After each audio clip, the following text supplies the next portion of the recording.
महाजनपद। महाजनपद प्राचीन भारत में राज्य या प्रशासनिक इकाइयों को कहते थे। उत्तर वैदिक काल में कुछ जनपदों का उल्लेख मिलता है। बौद्ध ग्रंथों में इनका कई बार उल्लेख हुआ है। ये निम्नलिखित थे। नंबर 1, अंग। यह राज्य मगध के पश्चिम में स्थित था। इनमें आधुनिक बिहार के मुंगेर और भागलपुर जिले सम्मिलित थे। मगध व अंग राज्यों के बीच चंपा नदी बहती थी। चंपा इसकी राजधानी का भी नाम था। यह उस काल के व्यापार व सभ्यता का प्रसिद्ध केंद्र था। अंग और मगध के मध्य निरंतर संघर्ष हुआ करते थे। अतः अंत में यह मगध में विलीन हो गया। नंबर 2, मगध। इस राज्य का अधिकार क्षेत्र मोटे तौर पर आधुनिक बिहार के पटना और गया जिलों के भूप्रदेश पर था।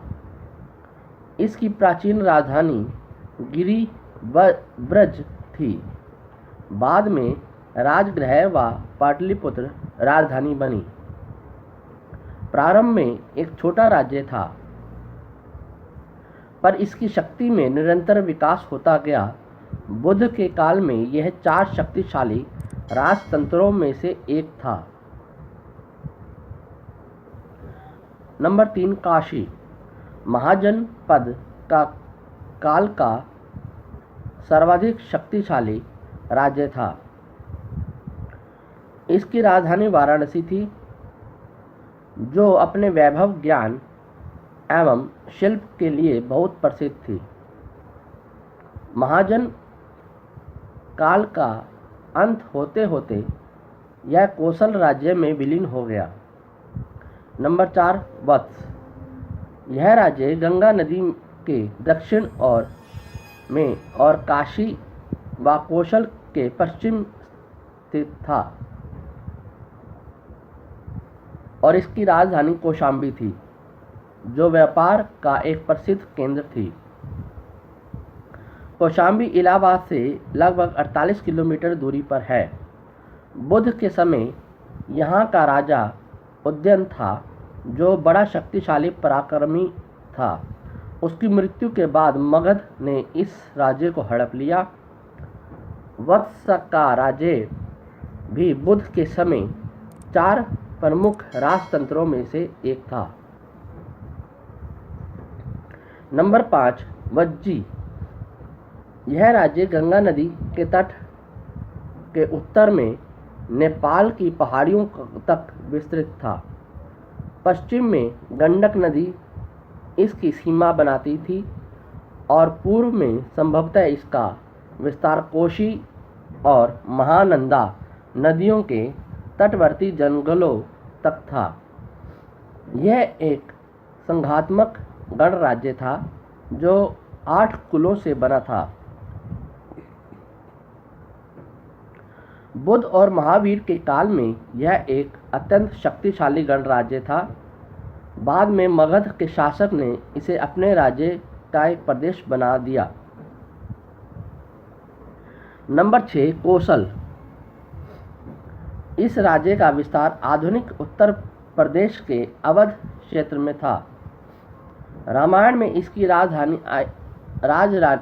अयोध्या बताई गई है। प्राचीन काल में दिलीप, रघु, दशरथ और श्री राम आदि सूर्यवंशी शासकों ने इस पर शासन किया था।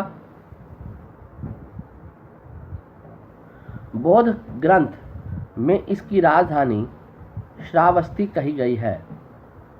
बुद्ध के समय यह 4 शक्तिशाली राजतंत्र में से एक था। नंबर 7, अवंती। इस राज्य के अंतर्गत वर्तमान उज्जैन का भूप्रदेश तथा नर्मदा घाटी का कुछ भाग जाता था। यह राज्य भी दो भागों में बटा था। उत्तरी भाग की राजधानी उज्जैन थी और दक्षिणी भाग की राजधानी महिष्मती थी।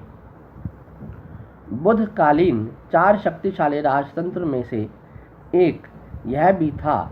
बाद में यह मगध राज्य में सम्मिलित कर लिया गया। नंबर 8, मल। यह भी एक गणराज्य था। यह दो भागों में बटा हुआ था। एक की राजधानी कुशीनारा वर्तमान उत्तर प्रदेश के देवरिया जिले में आधुनिक कुशीनगर और दूसरी पावा। मल्ल लोग अपने साहस व युद्ध प्रियता के लिए विख्यात थे। मल्ल राज्य अनंत मगध द्वारा जीत लिया गया।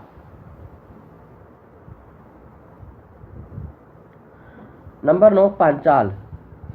इस महाजनपद का विस्तार आधुनिक बदायूं और फर्रुखाबाद की जिले रोहिलखंड और मध्य द्वाब में था। यह दो भागों में विभक्त था, उत्तरी पांचाल और दक्षिण पांचाल। उत्तरी पांचाल की राजधानी अहिछत्र और दक्षिण पांचाल की राजधानी कापिल्य थी और यहाँ गणतंत्रीय व्यवस्था कायम थी। नंबर 10, चेदी। यह राज्य आधुनिक बुंदेलखंड के पश्चिम भाग में स्थित था। इसकी राजधानी शक्तिमती थी। इसे बौद्ध साक्ष्य में सोत्तत्वती कहा गया है। चेदी लोगों का उल्लेख ऋग्वेद में भी मिलता है। महाभारत में यहाँ के राजा शिशुपाल का उल्लेख है, जिसके शासनकाल में इस राज्य ने बहुत उन्नति की थी। इसी समय इस वंश की एक शाखा कलिंग में स्थापित हुई। नंबर 11, कुरु। इस राज्य में आधुनिक दिल्ली के आसपास के प्रदेश थे। इसकी राजधानी इंद्रप्रस्थ थी, जिसकी स्मृति आज भी दिल्ली के निकट इंद्रप्रस्थ गांव में सुरक्षित मिलती है। यह महाभारत काल का एक प्रसिद्ध राज्य था। हस्तिनापुर इस राज्य का एक अन्य प्रसिद्ध नगर था। नंबर 12, मत्स्य। इस राज्य का विस्तार आधुनिक राजस्थान के अलवर जिले में से चंबल नदी तक था।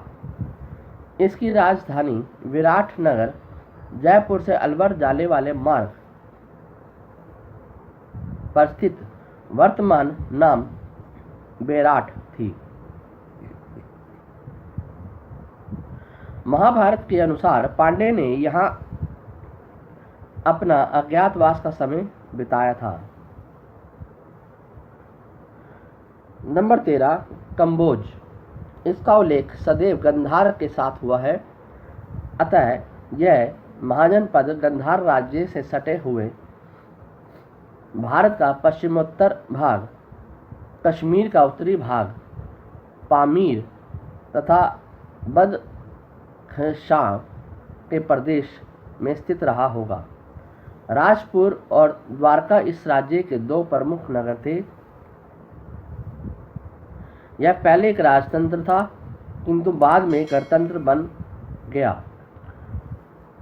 नंबर 14, शूरसेन। इस जनपद की राजधानी मथुरा थी। महाभारत तथा पुराणों में यहाँ के राजवंशों को यदु अथवा यादव कहा गया है। इसी राजवंश की यादव शाखा में श्री कृष्ण उत्पन्न हुए। नंबर 15, अश्मक। यह राज्य दक्षिण में गोदावरी नदी के तट पर स्थित था। इसकी राजधानी पोतली अथवा पोदन थी। बाद में अवनति ने इसे अपने राज्य में मिला लिया। नंबर 16, गांधार।